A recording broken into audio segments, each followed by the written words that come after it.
Hey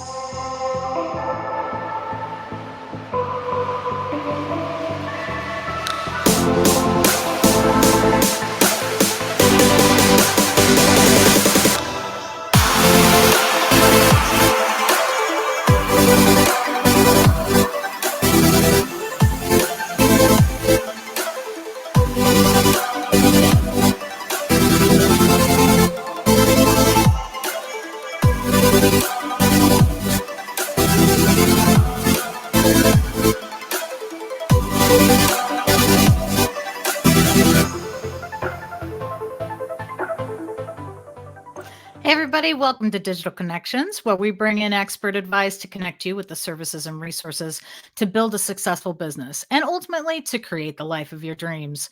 This show is for entrepreneurs, business owners, and anyone interested in running a side hustle to their current 9 to 5. One episode at a time, we help you build a successful business through amazing digital connections. I'm your host, Nancee Johnson, a business owner and digital marketer. On my way here, I have found amazing resources that have helped me build my business, and they can help your business thrive too. So everyone needs a friend in digital marketing because digital marketing is about connecting people. And my friends, I mean every word of that. I was put in this life to connect people. This is what I do, and this is why I love digital marketing. When it's done right, it will connect you with the people, products, and services that you need. But there is only so much that you can gain from looking at a website or seeing a review on Google. What you're not going to get from good search engine optimization is the actual human connection that helps us understand who we really want to work with. And that is the purpose of this show. For me, it is a way to get back to the community that I truly love and care deeply for, business owners and entrepreneurs. This podcast is dedicated to finding resources that you can trust that will help your company grow. This is my heart, and this is at the core of everything that I do and everything that my company stands for. So, well, I'm telling you all of this today because I do think that it is important for my listeners to understand this. It is also my way of introducing my guest today, David McGlennen, because it's the kind of heartfelt leadership that and drive that David frequently talks about. So, David is a fellow podcaster with his show In the Growth Space, and he is also the president of Impact Leadership Consulting, which was created in 2015. He helps public and private companies alike to play the infinite game of business by creating culture by design and strengthening the bench of emerging leaders and improving their organizational health. The company built the Emerging Leader Inner Circle, which has now expanded to the Growing Leader and the Executive Leader Inner Circles, which impact leaders from around the world. So David is a business growth guide who helps leaders integrate their desire for high performance, achievement, and growth while focusing on the things they value most. As an entrepreneur and family business owner for most of his life, he's made mistakes, yet he loves getting out of his comfort zone to learn and grow. He has coached and trained leaders around the world as far north as the Arctic Circle and has shared the stage with John C. Maxwell while training leaders in Paraguay, South America. So, David, thank you so much for coming to Digital Connections. I'm looking forward to our conversation. Hey, Nancee, great to be here. Thank you so much for the opportunity. I'm looking forward to the conversation. Yeah, absolutely. So, what was the catalyst for starting this business? Yeah, it's interesting. We all go through different seasons of our lives, and I just happened to be going through a season of my life where I call it my Great Awakening. It kind of coincided with me turning 50, and so I was part of a startup company back in 2009, and in 2015 we had grown quite a bit through those years, and I was just really hustling. I was traveling, and I was in. I can tell you exactly where I was at. I was in LaGuardia Airport, and we had just had a maintenance delay, and I knew I was running tight on time to get home to see my son play in a concert. And this particular concert, he was going to be playing with a two-time Grammy award-winning sax player. And so I didn't feel like I really wanted to miss that. I mean, who wants to miss that kind of a performance, right?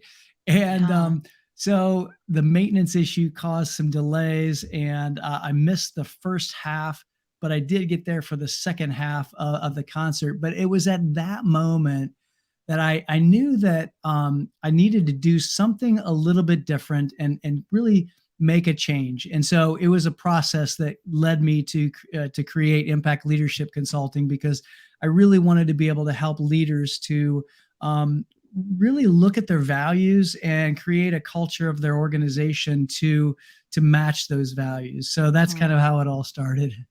That is very cool. Yeah, and my son is also a musician, and so I understand the value of when they get those opportunities, you want to be there for them, for sure. Absolutely. Yeah, Yeah, absolutely. yeah. My son got to play with Alan White from Yes, so yeah, that was pretty Cool. cool. Yeah, way That back in is the cool. day. Yeah, Yeah, yeah. that's cool. Awesome. Well, okay. So, how do you help emerging leaders grow and improve their leadership? How did you kind of get into that, really? Yeah, it's an interesting story. So I do a lot of work with senior leaders around the idea of culture and how do we create culture by design as opposed to default. Most companies, it's just a default thing. We have business plans, we have strategy plans, we have financial plans, but we don't ever think about having a culture plan. And so I Hmm. was working with one of my clients around their culture plan and actually creating that culture plan, and we implemented it. And we recognized that some of the leaders, the second tier, third tier leaders, just weren't didn't have the skill set and the capability to carry out the culture conversations that we needed them to have. And so we got to thinking and doing some brainstorming. And I said, well, what if we create this environment where we can actually teach them some communication skills? We can teach them ways to ask good questions, just some basic leadership type of skills. And Hmm. so from that, then we created the Emerging Leader Inner Circle, which is basically the start of my work with emerging leaders. And in that environment, we're a virtual group that does, it's a little bit of a mix between some leadership teaching, mastermind and group coaching, and a lot of practice. So we do things like speaking off the cuff, creating scenarios and talking about how we would handle them, and just some real life practical application. But I really the start of that really was just because of some culture work that I was doing with a company, and really now it's the focus of my practice, because I see such a need for leaders to be able to have some way to to have a systematic approach to training their leaders, and being able to help their next level and their next generation leaders to grow. Mm-hmm. Well, you kind of touched on some of these, but what are the foundational skills that emerging leaders need, and what are they looking for? Yeah, it's interesting you asked that, because just today we had two sessions. We have two emerging leader groups now, and the biggest thing that comes up, well, two things rise to the top: collaboration, or I'm sorry, communication, and then confidence. And we Mm, do work on collaboration as well, but communication and confidence. I mean, you can't believe how many leaders, even if they are at a leadership level that you would think they have tackled the confidence issue, everybody deals with it. And we mm, talk about the inner critic, and how do we manage that, how do we soften the voice. But those are the two things, and communication is really key, because so oftentimes there's this myth that a leader has to be the one that's has all the answers and is mm, talking all the time, when in reality we teach our leaders to ask good questions, because we believe that good leaders do ask great questions. And we want to be able to equip them to be curious and also ask good questions, because when they do that, and then of course when they listen generously to follow that up, that allows the great communication skills to develop. Well, and really, it's leaders building leaders, right? Because Yeah. ultimately those are the skills that are needed in order for them to really tap into the value that is there, in their team, right? I was a communications manager for many years, and I watched people, leaders in particular, that's why I had a job, because they Yeah. didn't they didn't have the confidence in their own communications, Sure. and they really felt that they needed somebody to kind of come to the table to help that. But a major portion of communications is not talking, it's listening. The irony, right? Yeah, exactly. Yeah, it's Mhm. funny because I often use something that my dad taught me a long time ago. He basically would say, David, you've got two ears and one mouth. So there's a proper ratio there. And so, matter of fact, it's funny is because somebody that was on the call today actually brought that up. And I thought, oh my gosh, I thought I was the only one that heard that. No, I think my dad said it too. It must have been that generation, you know? Yeah, yeah. So you've mentioned that successful companies invest in their emerging and growing leaders. So why is that, and what are really the benefits in doing that? Yeah. So I have a foundational belief, and that foundational belief is that if we want our companies to grow, if we want top line revenue to grow, if we want bottom line revenue to grow, we have to have the people that make up the company growing as well. And Mhm. so smart companies recognize that their people have all kinds of potential within them that perhaps nobody's ever tapped. And so the great companies of the world are investing in their people to help them to get better. It's not always just about skills, but it's about the inner game as well. One of the things that we teach both in the emerging leader groups and the growing and executive leader groups is that we have to take time to think. Too often, we buy into this myth that we have to just be going, going, going all Mhm. the time, Mach 3 with our hair on fire, and going from one meeting to the next meeting to the next meeting. And while I know that that's a reality for a lot of leaders and a lot of company cultures, it's not a healthy one. And Mm. so we believe that by teaching these leaders how to take time to stop and think and actually be comfortable with some silence, it really will help that company to grow because they're thinking differently, they're thinking deeper. Mhm. And I always will say too that thoughts become things, so the things that go on in our head will actually get created in real life. Yeah. Go slow to speed up. Yeah, because a lot of times, and we see it all the time with entrepreneurs, solopreneurs, right? You just you get going, and you end up tripping over yourself if you're not careful. So yeah. Yeah. Yeah. Yeah, as you said that, the one thing that came to my mind is this. It's a Navy SEAL saying, but slow is smooth and smooth is fast, Yes. and it's really about slowing down and actually measuring the things that you're doing and taking the time to do them deliberately over and over and over again. And when we do that, and we slow down and get smooth, then we can actually speed up, and that will help us when we need to be fast. Yeah, I'm so glad you brought that up. It's such a perfect thing, I think, for the beginning of the new year, right? I'm very big into habits, right? And your habits can make or break you. And really, at the beginning of the new year, it's time for a refresh. But I felt like, after the holidays, it's an interesting time to be going into that frame of mind, right? Because I think we go through the holidays and we get so complacent, right? And Yeah. we get a little bit of time off, and then it's like, oh, we got to go back and try to get all this started again, right? Right. But it is such a good reminder that that is is what habits ultimately do for you. Good Mhm. habits, you know, Yes. and actually forming that consistency, that's what you get from it. And what you don't get if you don't follow that is this rough pattern of just like start and stop and, oh, I got to get there and I'm not quite there yet. And Yep. that's not what you want. I mean, No. that's not why any of us went into business. And I don't think it's the dream that any of us had when we started our businesses either. No, yeah, exactly.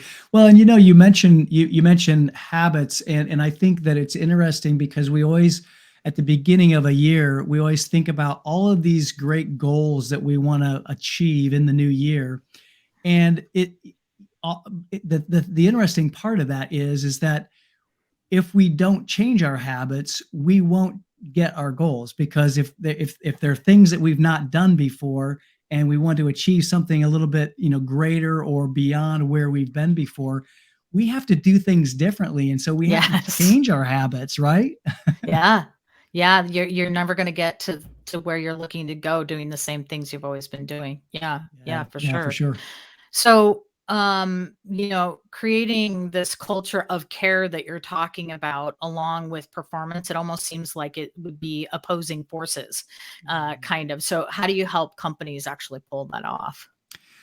Yeah. So one of the things that I use in the culture by design that I bring to my clients is a framework that starts with behaviors. And so, in a lot of ways, we create cultural behaviors that will bring success to the organization. So the balance of care versus behaviors, it's really interesting because so oftentimes we get in this binary thinking that we have to be just badasses or hard asses and not have a caring approach to our people, or we've got to be warm and fuzzy and we have to be soft and squishy and allow a lot of things to slide.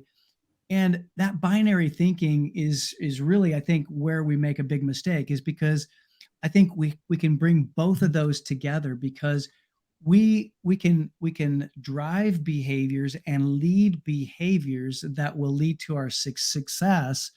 um and because we do that, we show that we and demonstrate that we care for our people. Mm, So um, for example, practicing blameless problem solving just happened to mm, pop into my head. That's a behavior that I know a lot of my clients will articulate, and they say that they want to practice blameless problem solving, but so often the habit and the tendency is to point a finger and really ask the question, who did this, as opposed to what happened.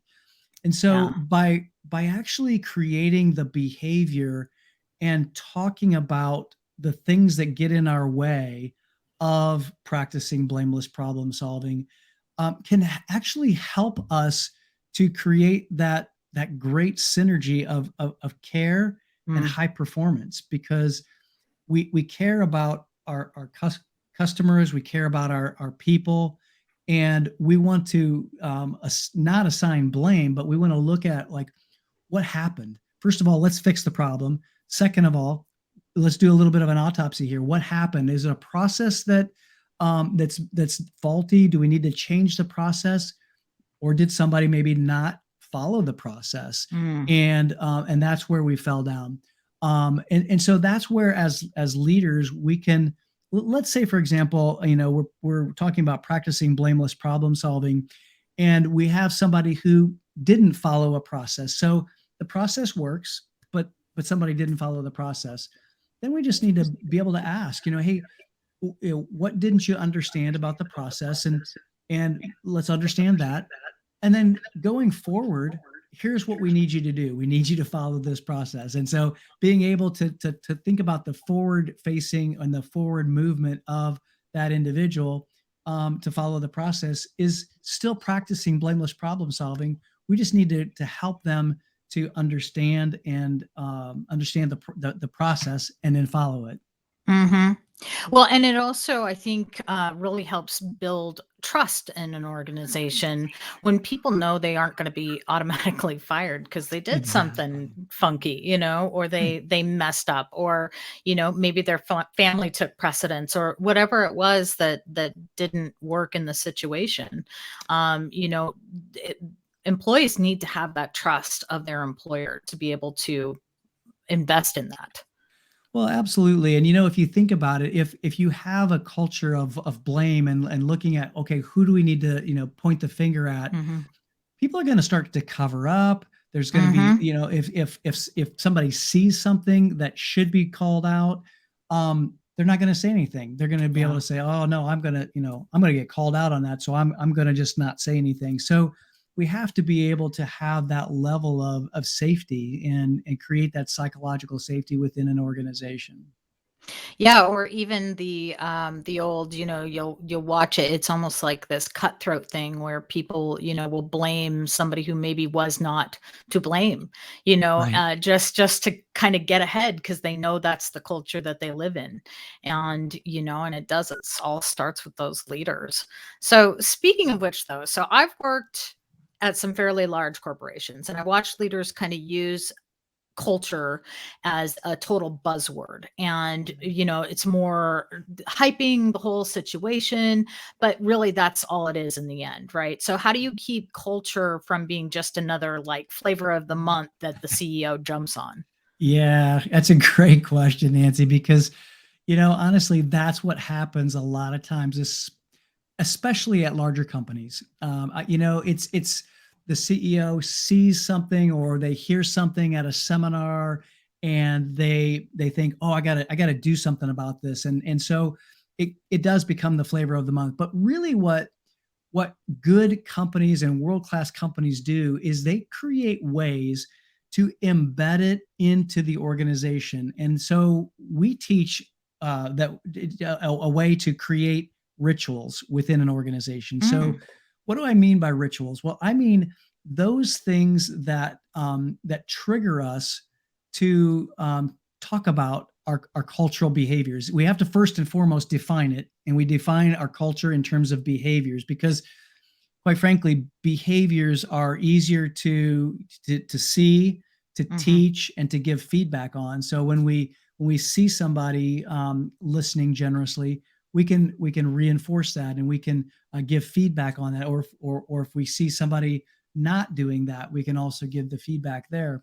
So defining our culture in terms of behaviors then allows us to create a mechanism to practice those. So when you're talking about habits, so any type of a habit has to start with some kind of a cue. mhm, So one of the rituals that we recommend is that at the start of any meeting, we have a short conversation about our fundamental of the week, our behavior of the week. So we call them fundamentals, and sometimes I use those interchangeably. But so let's say, for example, this week's fundamental is getting clear on expectations. So if I'm starting my meeting, the first item on my agenda is to ask a question of the group that's assembled and say, hey, this week's fundamental is getting clear on expectations. What do you think hinders us from getting clear on expectations and asking for clarity? And then allow for maybe 2, maybe 3 minutes of just some open dialogue and discussion. You don't want to get, it shouldn't take over the meeting, but what that does is that short conversation then allows people to begin thinking about getting clear on expectations, that fundamental or that behavior of the week. And if you think about how many meetings you have in a day and in a week, and if you take one fundamental, one behavior every week, you're gonna be able to really reinforce those behaviors and think about them in new ways every mm. day, multiple times a day. And that's what drives behavior. And Oh so yeah. when an Mm, organization can really have that behavior embedded in it as a way of, hey, that's just the way we do things around here, mm. that's what's going to drive success for an organization. Interesting. Hmm. Yeah, it seems like it's kind of hard to make it a buzzword when it actually is something that you do on a regular basis. Yeah, exactly. And it's Mhm. interesting. I had one of my clients, the CEO of the organization. We were talking about implementing this systematic approach, and he goes, I know this is the right thing to do, but the only thing that I'm afraid of is that we're going to create these behaviors and I'm not going to be able to live up to them. And I thought that was pretty brave of him to actually admit that. And my response to him was, that is really one of the most transparent things that I've ever heard somebody say. And I think that the best thing for you to do is actually move forward with this and admit to your people when we do the rollout, when we actually come before all of the employees and talk about these cultural behaviors.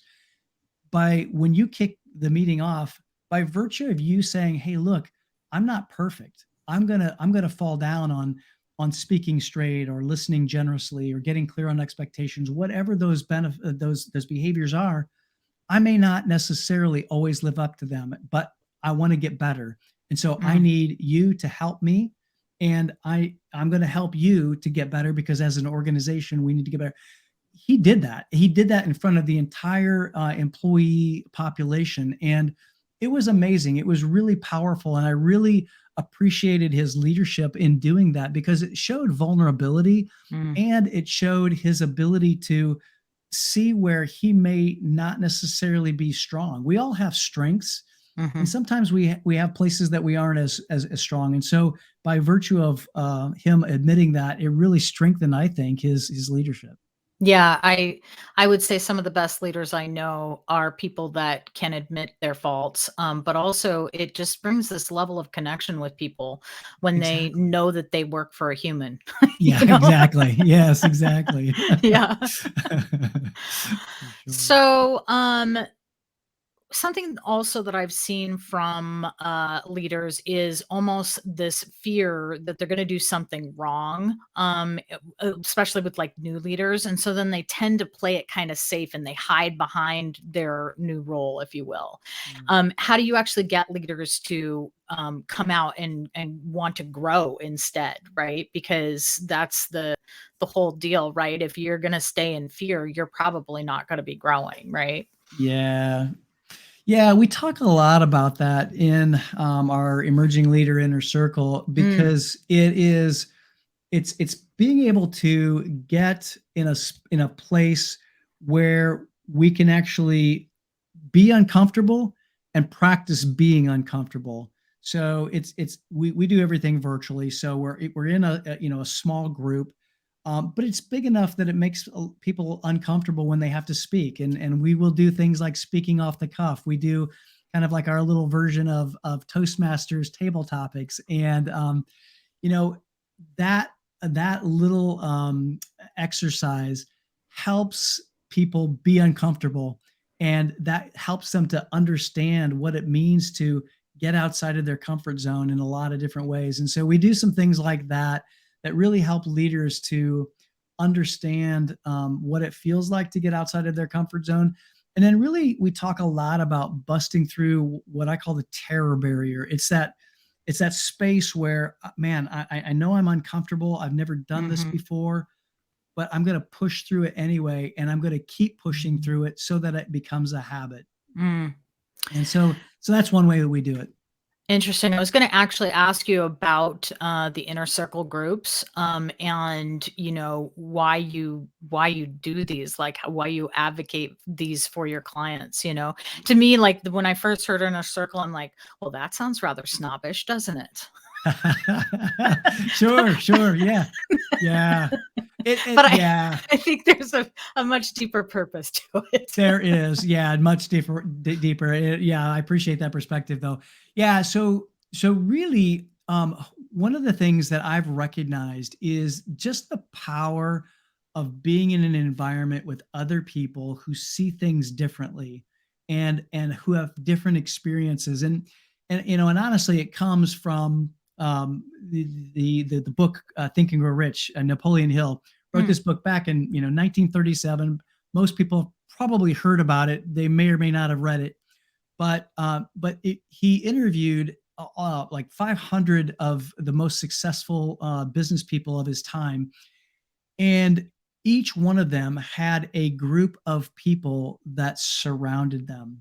And so this idea of having that inner circle, those Mm, trusted advisors who can help you see things that you don't see and help you grow and think differently, is so valuable to every leader. So I think it's one of the best tools to be able to help leaders to see their blind spots and to grow and to um, get other people's perspectives on things. Because and one of the things that I guess as I've experienced the mastermind environment and these inner circles, is just I don't even have to be the one who's asking the question, but there's a subject matter and something's talked about and something's said, and it pops an idea in your head. mm, And Napoleon Hill talks about whenever there are, two or three people or more together that are coming together for a common good, and they want each other to succeed, there's something that, like, and he calls it the third mind. And it really is kind of, I know it sounds a little woo woo, but I'm telling you, when you're in that environment mhm. and everybody is working together to help each other, that idea pops into your head by listening to somebody else. And if somebody else is grappling with an issue, it may trigger some thought for you. I can't tell you how many times I've been in my own mastermind group when I'm not even on the hot seat and I'm getting downloads of, wow, I could do this, I could do this, Mm, and based on what mhm. somebody else said. So that's why I feel like it's so powerful, that it's just a great tool for growth, and it's a great way to be in a safe environment and to Mm, even process things. You can share with people and you're not going to be shot down. I call it a no judgment zone. It's mm. like, hey, I've been thinking about these things. This is unprocessed, but here's what I'm thinking about. Help me to process this differently. What do you see? Ask me questions about it. And that, I think, is the beauty of the inner circles and the mastermind.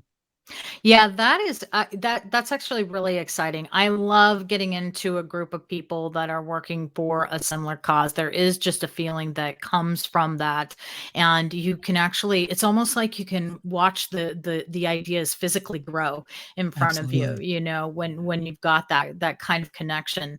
And I will say, I recently had lunch with several people in my inner circle, and I was reading The Success Principles by Jack Canfield. And one of Yeah. the things he suggests in that book is to ask the people that are closest to you, ask them, where do you see that I can improve? Right. Yeah. And we started talking about it at lunch, and they're like, at first, they're like, really? Oh, that's weird, and then we actually did it. We went around the circle and, talked about it.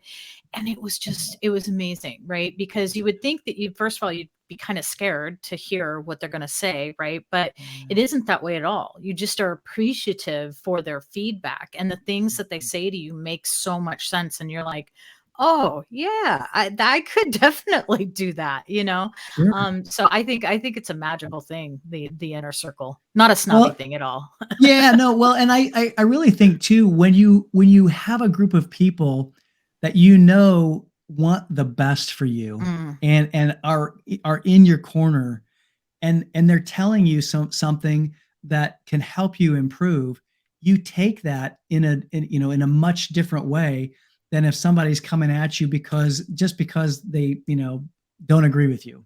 yeah. But it was somebody else's coming and sharing something that is a blind spot or an area of improvement. It's so powerful, and it's also received a lot better. Yeah. Hmm. So, something that you are working on that I'm really excited about is this collaboration on a project that you're working on this year with the co-founder of the John Maxwell team. Yeah. So, can you tell us a little bit about that? Yeah, I am so excited. So, let me back up for just a second, because Sure. I mentioned Napoleon Hill's book Think and Grow Rich, and Yeah. in that book he talks about thoughts become things. Hmm. and thoughts are things. And so oftentimes we think, oh, that was an interesting thought. But if we take that thought and we actually mix it with action, um, the creation process is really something amazing. So one morning, Mhm. I'm having my morning ritual time. I'm doing some meditation. I'm doing some journaling. This idea popped into my head, and I had this picture of in my mind of me on stage with Paul Martinelli, the co-founder of the John Maxwell team, and teaching with him and co-teaching. And we were actually co-teaching his retreat called Turning Point. And so, long story short, I thought, well, that's an interesting thought. And so I sent a note to somebody in my inner circle, in my mastermind group. I said, what do you think? And basically they said, reach out. And so I did reach out. We had a phone conversation. He said yes. And so now we are collaborating on this event that's coming up in Atlanta in April. And it is an event that really provides a process to help us as leaders, as business owners, to be able to really create and push through our limiting beliefs and really reach our highest potential. Mm. Paul Martinelli is just an amazing leader. He's spoken all over the world. He's actually taught this retreat in a number of different countries. It's been a while since he's actually done this particular retreat, but so in April of this year, I get to be teaching this retreat with him, and I'm super excited about it. So we're collaborating on this, and as a matter of fact, we just had a call yesterday, and one of the things that he wanted to do was create some kind of like he calls it a killer offer. And so essentially what we're doing is anybody who registers for Turning Point for this event in Atlanta between now and the first part of February, he's going to do a free teaching on beliefs and how beliefs drive our behavior. And so anyway, so that's the collaboration. I'm super excited about it. Really honored to be able to be a part of this project. Yeah, I went to the page on your website about it. I was like, "Oh, that sounds really exciting. I'd like to yeah, I'm definitely gonna look at that." So, It's yeah, so it cool. sounds great. Mhm. Well, and it really is a process that not only, I mean, we hear about, taking and creating a growth mindset. This Mhm. is a process to really give us the tools to grow and Oh, to that's neat. move past our limitations and our limiting beliefs. And Mhm. we there's an experiential component of it as well. So one of the reasons why we're doing it in Atlanta is because there's a great place to experiment with the things that we learn about on day one. Because on day two, what we do is we go out to a ropes course and we create some let's just say uncomfortable places, and we get to choose. You get to choose your adventure, so you're not going to do anything too crazy, but Uh-huh. you get outside of your comfort zone. And when you get outside of your comfort zone in a place like that, what we do is we have you notice what's coming up for you, and notice the internal dialogue Mm. and what's going on. And then when we come back for the second part of day two and into the day three, we kind of pull it all together and have you look at and do some exercises around what were you thinking, what were some of the internal dialogue when you got uncomfortable and when you got outside of your comfort zone, and then how do we apply that in business, how do we apply that in our professional lives, Mm. so that we can get outside of our comfort zone and really break through that terror barrier. Mm. Have you ever done this with the ropes course before? Yeah, actually, back in 2000, I think it was 2016, I Uh-huh. sat through and went through this exact workshop with Paul. Paul was leading it Okay. in Atlanta, Uh-huh. and so that's why I know about it. Matter of fact, I have all of my notes sitting here on my desk, and I've been going back through them to see my responses to the exercises that we did. So Uh-huh. it's really been kind of fun to see those and go back through them. That's great. Well, I was going to ask you, do you ever get those people like, I mean, I love heights and I love, any kind of massive adventure. I'm just imagining some of those people that do slacklining, right? And they're like, Yeah, ropes course, no problem. I got this. yeah, yeah. Well, you got Well, no fear. Ah. well, here's the thing. Paul Martinelli it's interesting because there are people. So there's kind of like choose your own adventure. There's Chicken Little, and that's where Paul he goes on the Chicken Little side. There's middle of the road, and then there's the insanity version. And so I'm going to be on the insanity version, and Paul's going to be on the Chicken Little. And I can't get him in the middle. I can't get him to move over to the middle of the road. Oh, that's But yeah, great. you're right. I mean, some people just we love to go to the insanity part. Mhm. Others, and they're not sure, so maybe they'll go middle of the road. And then, of course, we've got the Chicken Little. So, but I won't give Paul too much of a hard time. Well, one way or the other, I think it's just an awesome deal. It sounds like a really fun experience.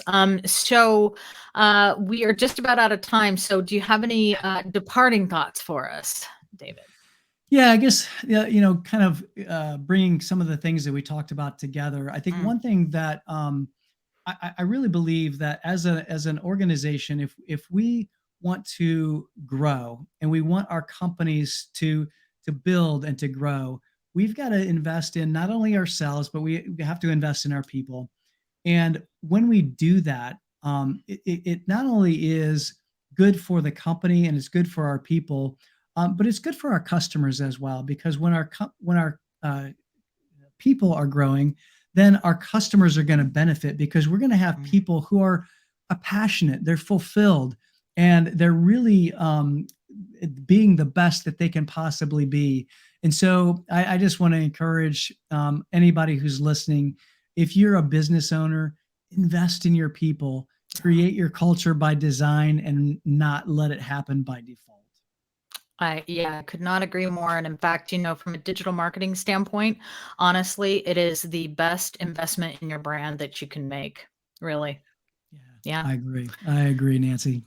Well, thank you, David. I really appreciate it. Okay, before we take off today, I want to leave our listeners with our digital marketing tip of the day. So I'm taking this one straight from a post that I did on LinkedIn a while back, and I think it's very fitting for our first podcast of this new year. This is one around taking advantage of 2020 social media trends. So one of the top suggestions is movement towards long form storytelling through social media. So I know several great business owners that are actually employing this tactic and it's working really well for them. With the growth of locations like Clubhouse, Facebook Live audio rooms, and Twitter spaces, people are spending more time listening to and engaging through social stories. Easy for me to say, social storytelling. So, telling an engaging story on your business history and future plans may be one of the best ways to engage your audience. And for my audience today, I am offering a free audit of your social media along with a free consultation around your strategy. To redeem this offer, just reach out to me at wsidigitalconnections.com. Once you're there, you can choose to call me, email me, or even set up some time directly. So uh, do reach out to me at wsidigitalconnections.com. A huge thanks to my guest today, David McGlennen with Impact Leadership Consulting. You can find David at davidmcglennon.com. Also, check out his awesome podcast, In the Growth Space. Please make sure to follow us, subscribe, and like us wherever you get your podcasts. You can find this episode and previous shows along with contact information for all our guests and for me on our website at www.digitalconnections.us. Have a great week and tune in next time for another amazing digital connection for your business.